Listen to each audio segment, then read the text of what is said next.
All right, Candle Range Theory Trader with you with another video on Candle 2 entries. So let's not waste time and get right into it. Now, disclaimer, this is the riskiest way to trade the Candle Range Theory.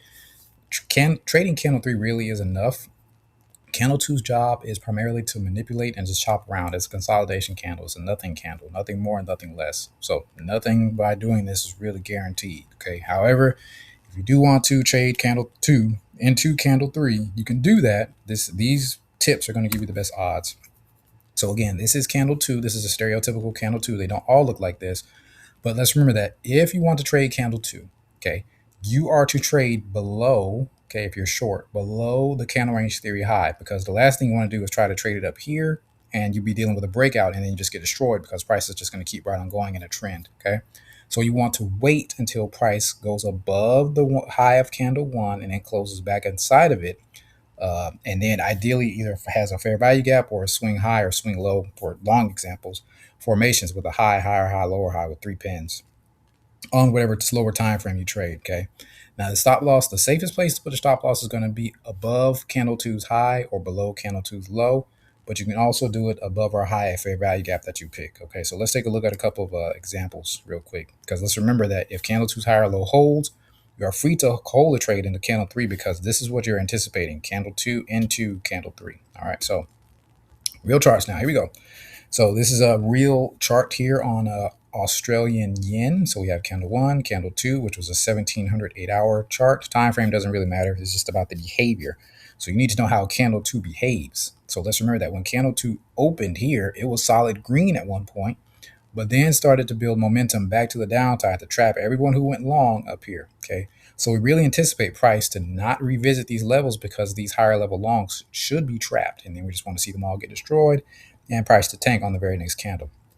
So the yellow box here is our ideal trading range below the range, okay, below the candle range high. That's our window right there, okay, until the candle closes. So let's check the 5-minute chart to see our best entry window. So this is the same yellow box. I didn't move it on the 5-minute chart.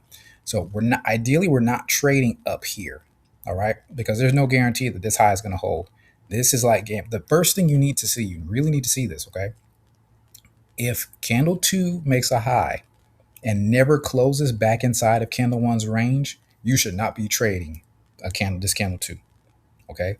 The only reason that you may want to take this outside the range, which again I do not recommend because you can trade against trend, but if you do that, the first thing you need to see is this high being made and then a close below it.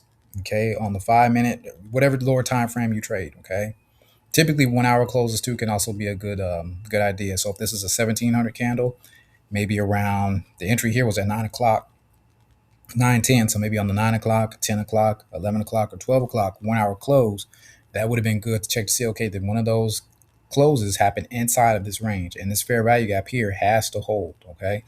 So that's the main reason we would notice in this trade. So for this setup here, a 30 pip stop loss would have been great. Did retrace quite a bit. You will deal with that with candle 2 because this is how it behaves. It's just a manipulation candle. It wants to fool people. It wants to fake people out. It wants to trick you to go long and then just destroy you as it really goes short.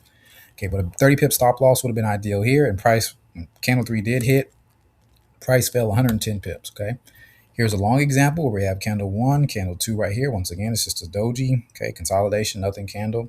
And then we have candle 3. Candle 3 did retrace a little bit and then expand, but we're focusing on the candle 2 entry. So let's see the best entry on this 1700 candle 2. Best entry would again been from about 10:20 p.m. until about 12 a.m.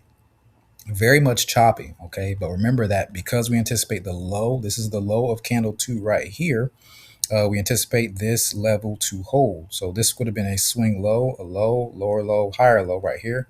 So you could have entered really anywhere in here. This yellow box here just notes that this is the start of the 1 a.m. candle on the 8-hour chart. That's why that's here. But this is the trading zone. But remember, we don't trade until price closes back inside of the candle range low, which it didn't do until this big green candle right here.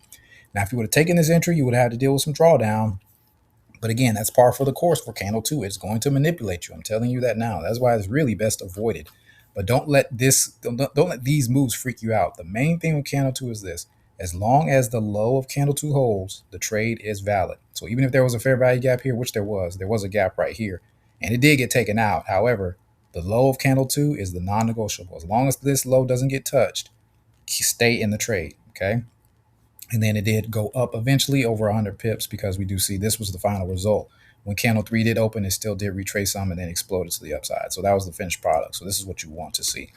So in conclusion, I didn't do a ton of examples on this because it's for you to back test if you want to experiment with this. I still prefer candle 3.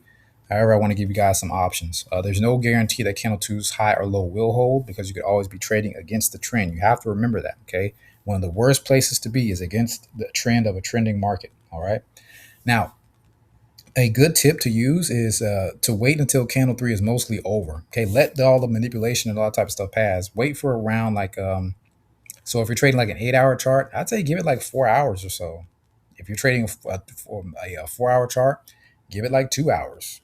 Okay, give it time. If you're trading a daily chart, check it around like in the afternoon to see where it could be closing. Is my point. Okay, but don't try to trade candle 2 on an open. No, it needs time to manipulate up and then reverse and then build momentum to the downside. And you're just trying to catch that momentum, that reversal. And you always want to exit at the first sign of trouble. Okay, if you look at candle 2's high, it looks like it's going to get taken out, get out. If you see a bunch of fair value gaps starting to get closed out, and what do I mean by that? Let's say right here, if you see price come back and then this gap gets taken out, and then this gap gets taken out, and then this gap gets taken out, that's momentum. You may want to get out. Okay, consider that. All right, so exit at the first time of trouble. Risk management is still number one. And then going into candle 3, you're still expecting that candle 3 behavior. If you don't know what I mean when I say candle 3 behavior, definitely check the deep study playlist, and that has the what to expect when you see a candle 3, because that's what you're expecting. If it doesn't do that, then you may not be dealing with a real candle 2. But again, if you want to explore this, take a look at it, back test, do what you got to do. Appreciate your time and attention. Thanks so much for watching. Have a great rest of your day. Take care.